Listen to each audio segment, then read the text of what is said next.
order to keep things on time, I think we have time for 2 questions. So I believe Stephen, you have the mic. I believe you do. Yeah. Okay. Well, there you go. I think there's some questions up here. Okay. And we can keep the preamble short. Just get right to the questions. It will be very short, even though I've known her for over 15 years. My question is in regard to transfer payments. Right. There's only one taxpayer, and we pay 2 sorts of taxes, one to the federal government, and that which is squeezed out of us by property taxes. All of those are funneled, or in part, are funneled to the provincial government. And yet here in Calgary, which is 1/3 of the population of Alberta, we have a great transportation problem. Potholes, we can't get the LRT to the southeast, we can't get enough transportation. What are you going to do about that? Yeah, I guess just underlines, there's a lot of issues. You go across this province, there are a lot of issues. I think are you talking about transportation? Are you talking about municipal grants from the province to the municipalities? Money coming back to the city. Okay. Well, we have to make a decision, and I was asked this question the other day about MSI grants, which is our block funding to the municipalities, and will I continue it? Is it 2018 or 2016, Rick? Yeah, I think, we have to look at whether we're going to extend that. And I said that it would be unacceptable for me in a leadership race to make that sort of commitment outside of a discussion with caucus, because anytime you have a province-wide policy that has implications from the Milk River to the Haywood River, it is incumbent upon you to have that discussion in your caucus. And this does upset me a little bit, because I've heard the other candidates making financial commitments in their leadership campaign. And to me, though, this is what's wrong, this is what's broken. What about our party? What about our caucus? What about our cabinet? Should not leadership have a discussion before they make huge promises that commit taxpayers' dollars? I think the answer is yes. So the answer on this is we have to review MSI funding. We're going to have to make a decision around extending it. And that is on, it has been asked of me before, and it is on my agenda. It would be one of the first things that we deal with in our caucus. Thank you. Final question?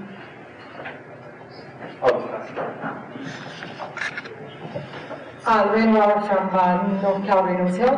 Anyways, environmental footprint. I love Northsiders. Pardon? So I love Northsiders. Grew up Sunnyside. We do too.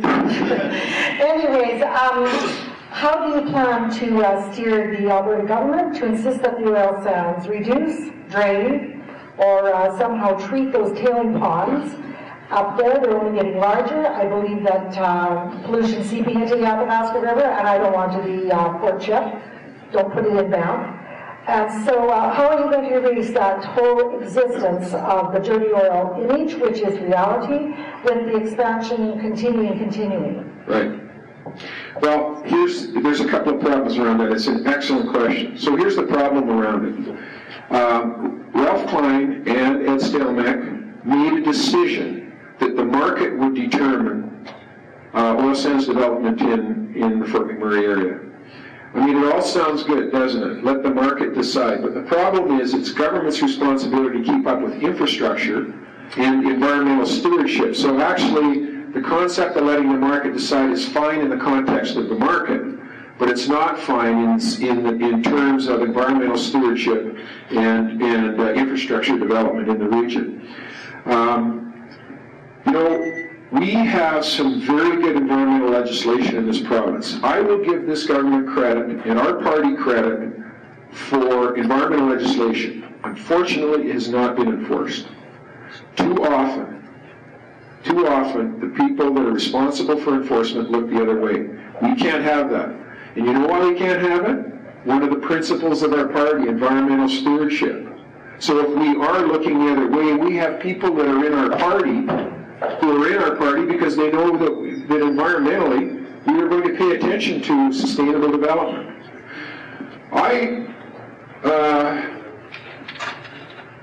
Well, put up your hand if you're media. But here's one thing. No, I'm just kidding. Here's something that I have. Here's something that I have talked about the last 2 weeks with people in my campaign, we've made a decision not to do it now. And that is a very bold initiative, and we have to look at it more. That is, let's consider putting a time limit for the oil sands tailings ponds to be eliminated. And so the problem I have is that I've been outside of government and I'm running a campaign and I don't have time to talk to the oil sands developers. I haven't seen briefing books, which is actually one of my strengths. And but it seems to me that if a principle of our party is environmental stewardship, should we not consider putting some sort of time limit on the time that those tailings ponds must be eliminated? Now the question then becomes, that sounds good. How long? Is it 5 years? Is it 10 years? Because I know this. I know the technology is there. I have seen the technology that can eliminate the tailings ponds firsthand. So they've been around a long time. Syncrude since the 60s, GCLS, Suncor since the 60s, Syncrude since the 70s. I think it's time we do something about that. If we could put $2.2 billion into carbon capture and storage, we can find the money to do something about the tailings ponds at Fort McMurray that directly affect the Athabasca River and the issues that you're talking about. So I can tell you it's on this agenda up here. I don't have time to put out a policy around it, but I actually think it's something that we should seriously consider. Because, people from other parts of the world look at that too. And that's the lightning rod in this province of those tailings ponds. Well, thank you very much. That was a great session. If anybody wants further information, there's information brochures at the back. Thank you very much.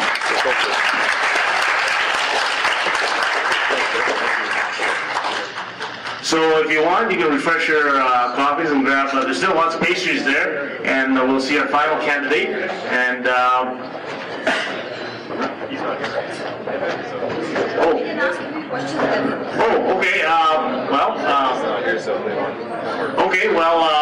I understand the fourth candidate has not made an appearance. So if Mr. Warman wants to take some questions, I'll be flexible with the audience, or if you just want to have a discussion. Okay, I guess side discussion. Yeah, fair enough. Okay, thank you. Well, I guess this concludes our session. Unfortunately, the final candidate has not arrived. I want to thank everybody for coming today, as well as for the hospitality of the Croatian Center providing us great coffee and pastry. So to give a round of applause to the Croatian Center. And I would encourage you, if you're so inclined and inspired today, to buy membership. And as I said, the advance polls are on Tuesday. I want to thank everybody for coming out. I want to thank the help of Wendy and Stephen Ladd for helping out today. And I want to thank all of you for coming. Tomorrow is Chinese Moon Festival. It's our celebration of the oncoming harvest and prosperity, and renewal. So if you all think this is time for renewal and prosperity, think about perhaps buying a membership. Have a good morning. Thank you.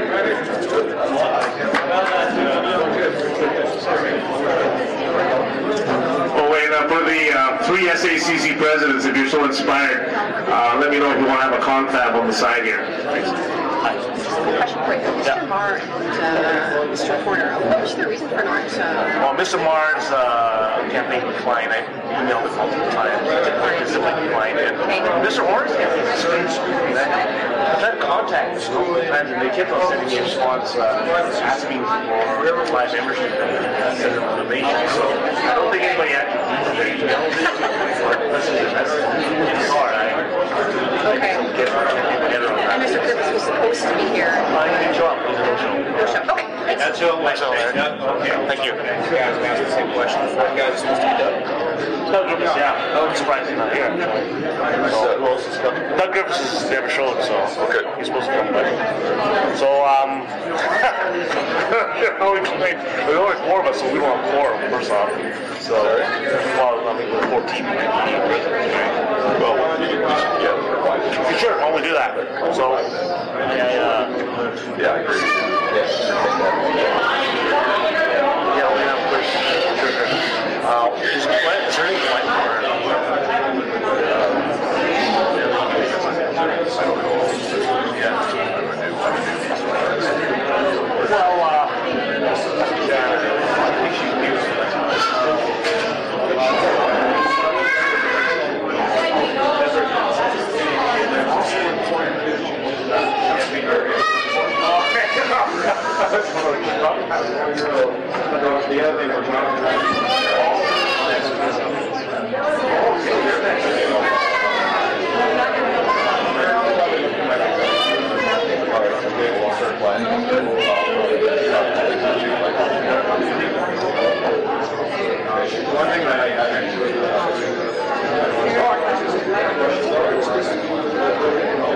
Well, it's very straightforward. That last part of that agenda I had here, that's basically what we do, right? I mean, it's pretty straightforward. I mean, I do it this way because I hate long meetings. I give you that. And really, there's nothing else there. It's because we're not election mode anymore, right? So it's like, how about elections? Speaking of elections, I mean, we're gonna see. I'll talk about that after the leadership. Yeah, I think so. I think there's a lot of support on it. And I think it's nice to have Nishi there, but it's not terrible.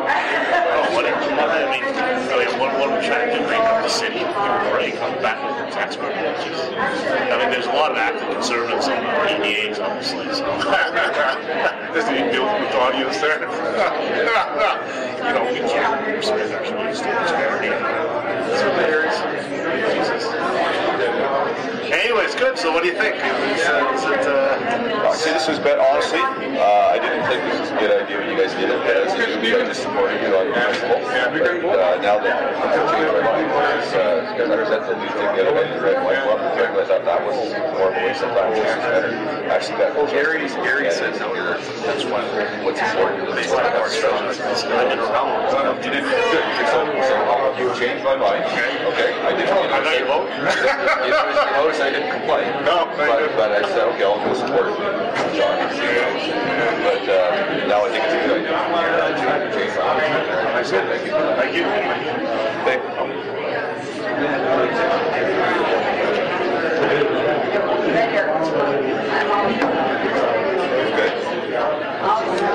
There's plenty of pastries up front if anybody wants to take some home. Don't be shy. Don't be shy. And there's more coffee. If you need another picker-upper, there's plenty of coffee up here. Don't be shy. Oh, if anybody's interested in the advanced poll locations, there's brochures in the front on the outside tables. So, hi, John. Rajesh. Hi, nice to meet you. Oh, thank you, sir. Is it on the same day?